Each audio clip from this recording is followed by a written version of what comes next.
Hey everybody, I believe we're live here. Welcome to Virginia 21's Hangout for Higher Education on what Virginia is doing to make college more affordable. My name is Jared Calfee. I'm the Executive Director of Virginia 21. We are an advocacy group for young people, and we bring together young voters from across the Commonwealth to make an impact on the issues that matter most to them. We want to thank our special guest today, Delegate Jimmie Massie. Delegate Massie represents the 72nd District, which is in Henrico County. He's also the chair of the House Subcommittee on Higher Education, and he is serving on the new Joint Subcommittee for the Future Competitiveness of Virginia Higher Education. It's made up of 4 members from the House and from the Senate, and it's focused on keeping our colleges high quality and making them more affordable. So we're glad to have Delegate Massie here with us today. He's going to answer some questions and share more about what the committee wants to accomplish. So we'll start with a brief overview from Delegate Massie. Then we're going to take a few questions from our Virginia 21 student leaders, and then we will do some questions on Twitter. So if you have questions and you're in the audience right now, tweet them at us with the hashtag Virginia21Hangout. Without further ado, we will go to you, Delegate Massie, and I'll tell you, I live in your district, so I know you have at least one constituent paying attention today.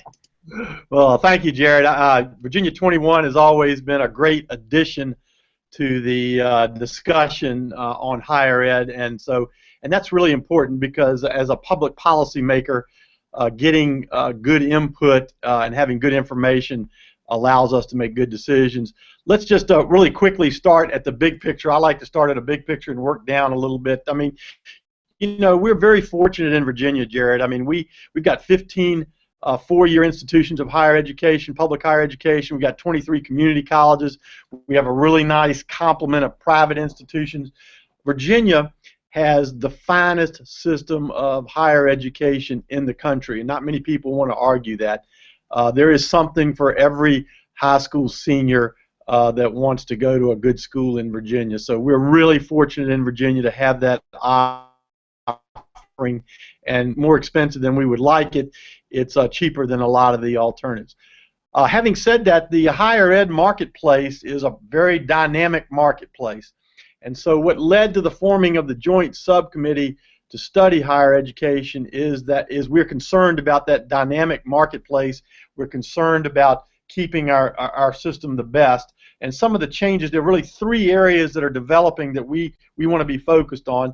Number one, the demographic of high school graduating seniors, that's been rising for, I don't know, 20-some years.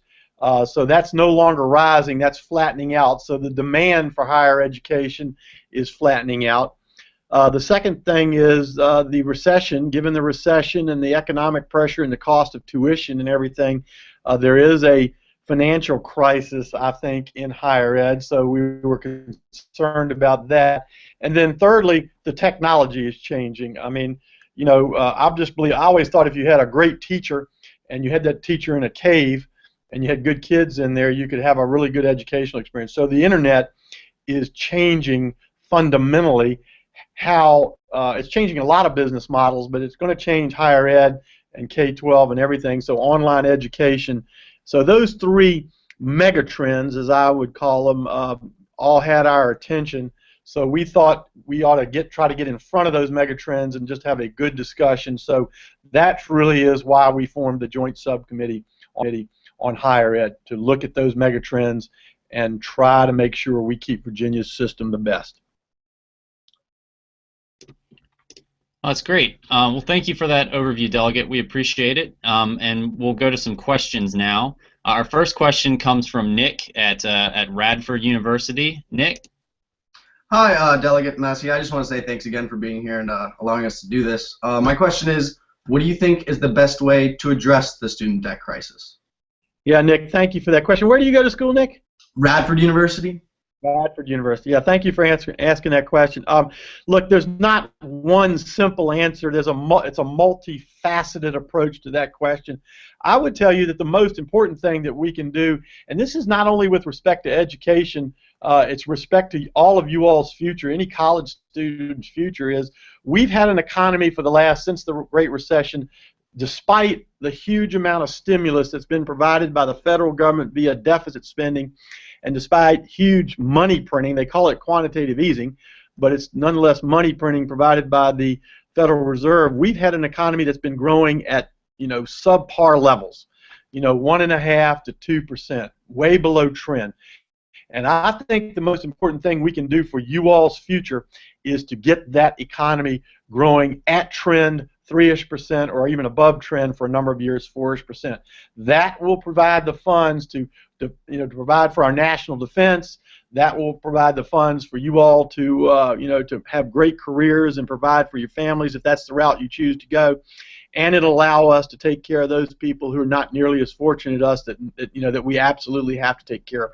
So the first thing that I would say, and this applies to, and that would allow you all to get great jobs, and that would help. That's the way you're going to have to pay off your debt crisis.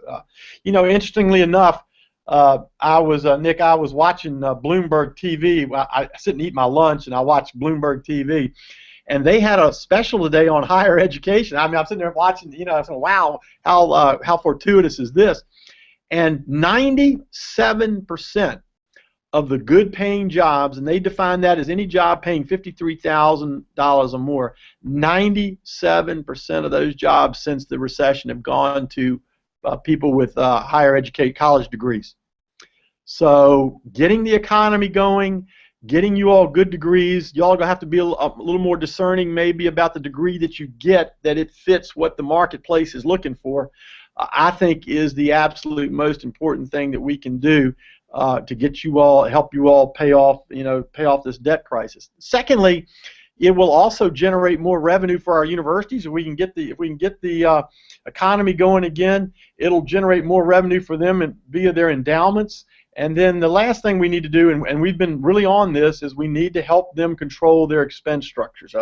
Jared, you'll remember Jared did a very extensive study over several years about the cost of higher ed, and that there's a lot of suggestions in there. I mean, it's too long to talk about, but we are hard at work making sure our higher ed institutions are implementing some of those cost-saving ideas.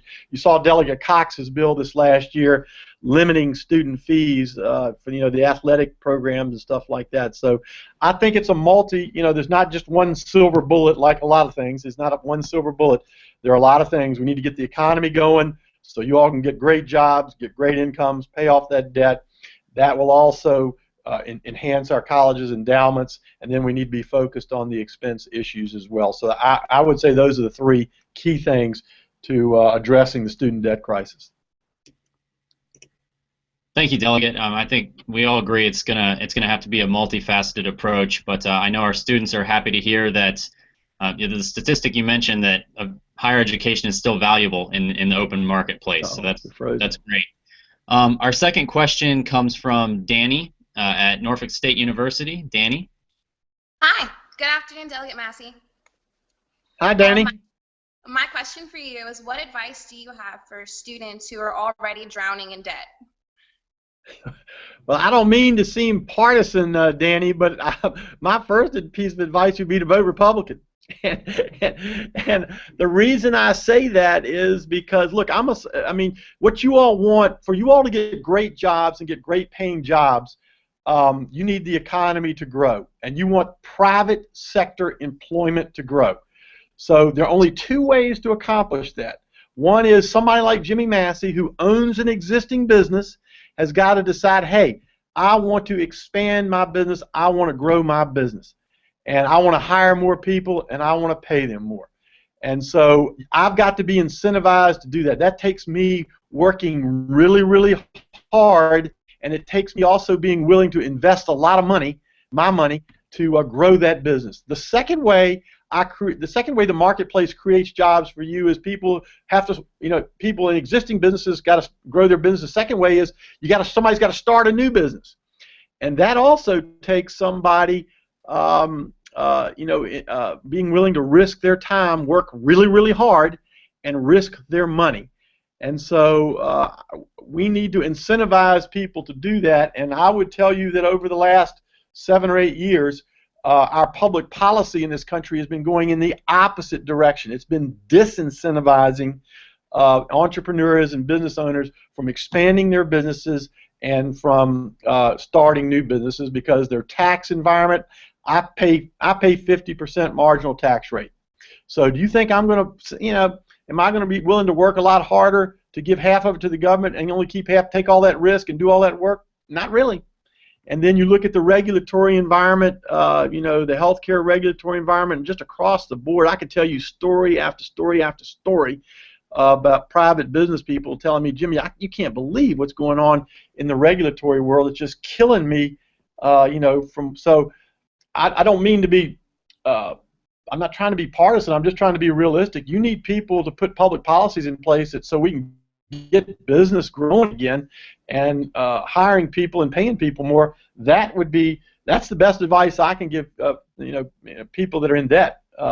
Maybe going back and the degree you got, the second piece of advice, maybe the degree you got didn't necessarily fit what the marketplace wants, so maybe you need to work at that a little bit and tweak that.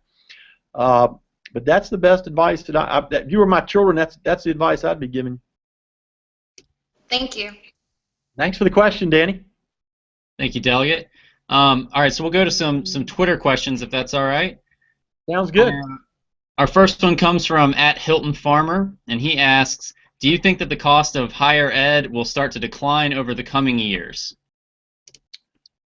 I doubt that it will decline in absolute terms. I just don't think that's probably realistic. I think if it can decline in real terms, and if we can slow the rate of growth of it or arrest the rate of growth of it, I think that's about the best we're going to do.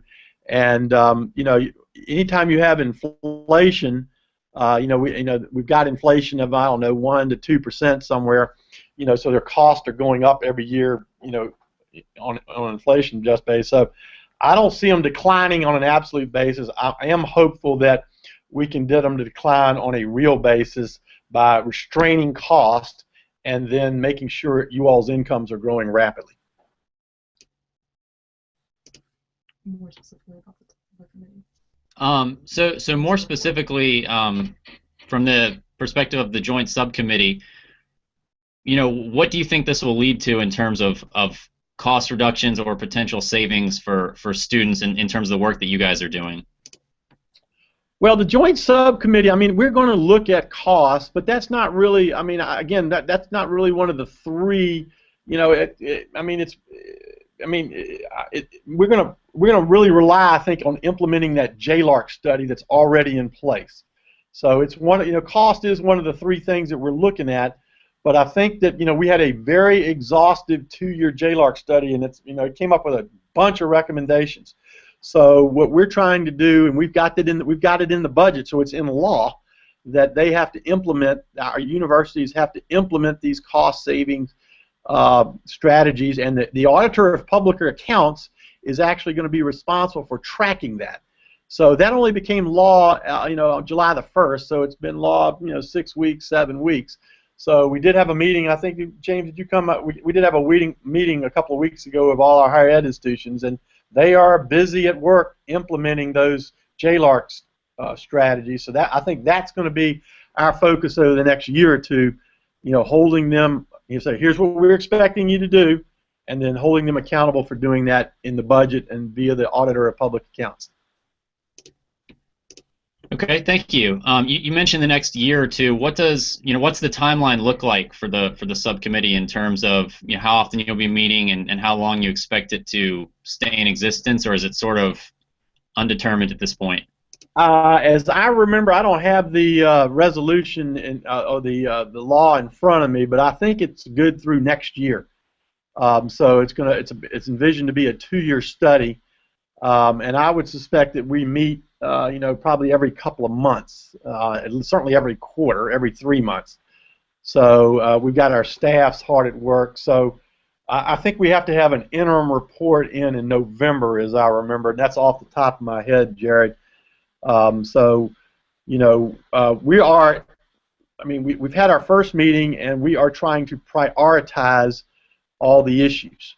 And so that's what I think that's hopefully that's what because we sent out a matrix to everybody and said, okay, every member of the Joint Subcommittee, we came up with a matrix. Tell me what you think the most important issues are for us to focus on. And so that's where we are right now. Okay. Actually, this is a question for me because I'm curious. You know, we're a nonpartisan organization. We try to work closely with both sides of the aisle, and Yep. obviously, Democrats and Republicans here in the state don't always get along with one another. But we have a bipartisan joint subcommittee here, and I was wondering, what has it been like in your early meetings, working across the aisle, and what do you think the value is of the bipartisan nature of this subcommittee in leading towards some meaningful solutions? Yeah, one nice thing about when you're working on K-12 education or even higher education is that, Jared, is they tend to be bipartisan issues. I mean, everybody is interested in helping you kids, and so it does. I mean, there are other issues that tend to be, substantially more partisan, like redistricting and picking Supreme Court justices, which we just saw yesterday.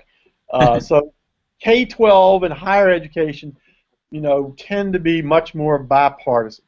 Now, do we have some differences of opinion about how we're going to address the issues, Republicans versus Democrats? Yes, but I think if you saw in the sexual harassment and the sexual assault bills that we passed this past year, they were very bipartisan efforts, and so I think you're going to find that we work well together. We'll probably have some differences of opinion on, how we solve the problems, but they won't be nearly as partisan as we saw yesterday, for instance, on redistricting and and Supreme Court justices. So I think we'll work well together. We tend to work very well together on higher ed issues. Well, that's definitely great to hear. We got another question from Twitter relating to the diversity of institutions in Virginia, whether or not we'll be able to maintain that. One of the great and valuable things in our higher education system, I think, is that we have big schools and we have little schools in different parts of the state, and you can go to a major research institution or a small liberal arts school depending on what your interests are. But do you think that model is sustainable and that we can continue to have all the different types of schools that we have in the state right now? Yeah, you're right, Jared. I mean, it's a great strength. As I said, we got 15 four-year institutions, and we've got something for everybody, and we got a couple of somethings for everybody. So that's a great thing. And I would tell you that one of the reasons we formed the Joint Subcommittee is because, as I said, the marketplace is dynamic, and that's going to be putting some pressure on some of our higher ed institutions. I mean, so we're very concerned about that changing marketplace. So, and that's going to be a real big focus of ours. I tell, like Danny, when Eddie Moore comes to see me, or when any of our college presidents come to see me, I emphasize to them how dynamic the marketplace is, and I emphasize to them, if you are not, you must be taking a really brutal, hardcore look at your business model. What are your strengths and weaknesses at a Norfolk State, all the way up through a Virginia Tech, a Radford, a UVA, and you got to say, hey, here's what our strengths are, here's what our weaknesses are, and you got to be really sure those marry up to what the marketplace is demanding. So that's one of the things we're going to be doing in this joint subcommittee, is making sure that all 15 of our institutions have viable business plans, survivable business plans for the next 10 or 15 years. And so that's going to be a key focus. And we are worried, given that dynamic, given the high school graduating seniors are leveling out, given the financial pressures out there, given the online classroom coming, we are worried that some, you've already seen Sweetbriars and others able to survive. So we are worried about it. And that's what we're going to be really focused on that.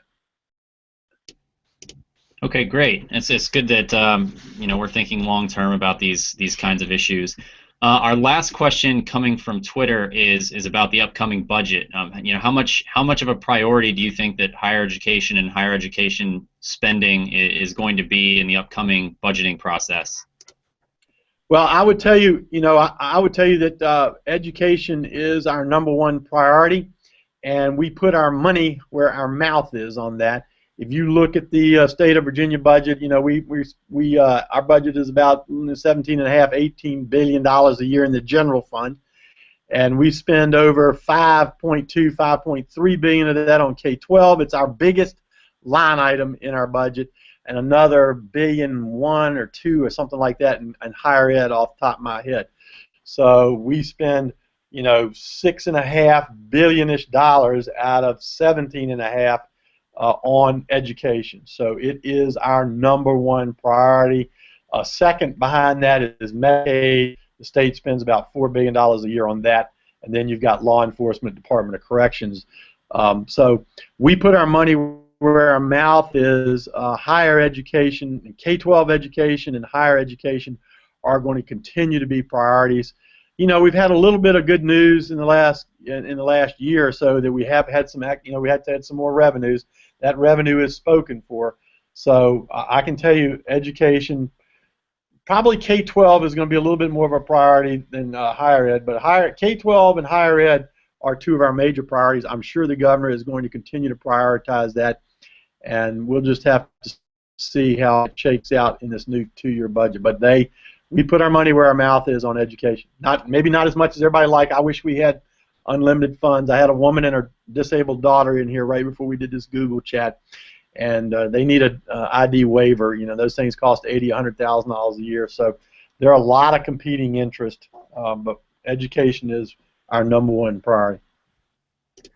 Well, that's great, and you know, obviously we're concerned and working on long-term solutions to the affordability of a college education. But Virginia 21 will also be focusing very heavily in this upcoming process and this upcoming session on, you know, ensuring that higher ed is a priority in the state budget being drafted. Well, Delegate, thank you so much for joining us today. We really appreciate you being here, and thank you to our students for all of your and for jumping in on Twitter. We hope that everyone will mark their calendar for next Thursday, August 27th at 9:30 a.m. Governor McAuliffe will be speaking to members of the House and Senate budget committees, and we expect him to highlight some of his priorities for the state budget.